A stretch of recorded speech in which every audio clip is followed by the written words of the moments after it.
सड़क सुरक्षा सचेतनता कार्यक्रम विजु पट्टनायक उच्च माध्यमिक विद्यालय पक्षर आज एक रैली माध्यम बाहरी सागरगुड़ा पर्यंत जाइए छात्र छात्री माने एठारे अंशग्रहण करते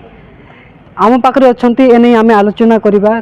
एनएसएस रो कार्यनिर्वाही अधिकारी सार अच्छा आसतु आम पचारि बुझा यही सड़क सुरक्षा सचेतनता वार्ता को नहीं सार कौन कहे छात्र छात्री माने एने केते सचेतनता अच्छा समाज को यही रैली माध्यम कौन वार्ता देते आसतु आम पचारि बुझा सार आपको परिचय देवे मो दुर्गा माधव दास विजु पट्टनायक उच्च माध्यमिक विद्यालय पाणी विज्ञान अध्यापक तथा एनएसएस रो कार्यनिर्वाही अधिकारी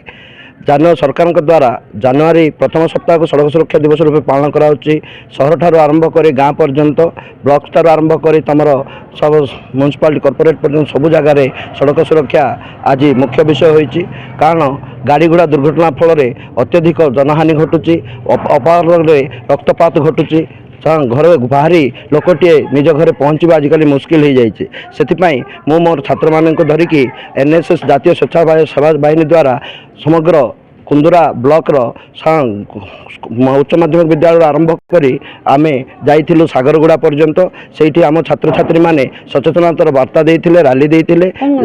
जहा कि थिला द्रुतगति महाविपत्ति donate blood not to road एवं हेलमेट पिंधिबा निजर जीवन बंचाइबा मद पीकी गाड़ी चलाइबा नहीं। साधारणतः आजिकल मद्यपान करवा अल्कोहल करी गाड़ी चलाइबाटा बहुत खराब जहाँकि अत्यधिक लोकंकर प्राण नहीं जाइछि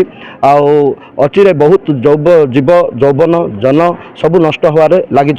से आमे छात्र छात्री को धरी रैली करूँ आ रैली मुख्य उद्देश्य होची समग्र ग्राम समग्र समाज ए द्वारा सचेतनता है निजर जीवन को अल्प समय मध्य नष्ट न करी गाड़ी चलांतु खुशी रे जातु धीरे धीरे चलांतु एवं समय पूर्वर बाहरी समय पर टिके पहुँचतु किंतु जीवनटा को नष्ट करदेवा बहुत कष्टदायक।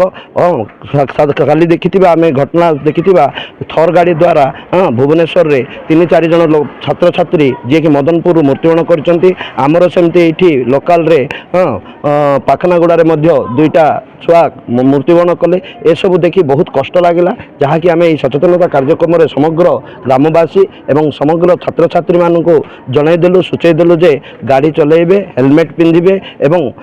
द्रुत गति गाड़ी चलेबे नहीं, धीरे धीरे गाड़ी चलैकी निज जीवन रक्षा करेंगे।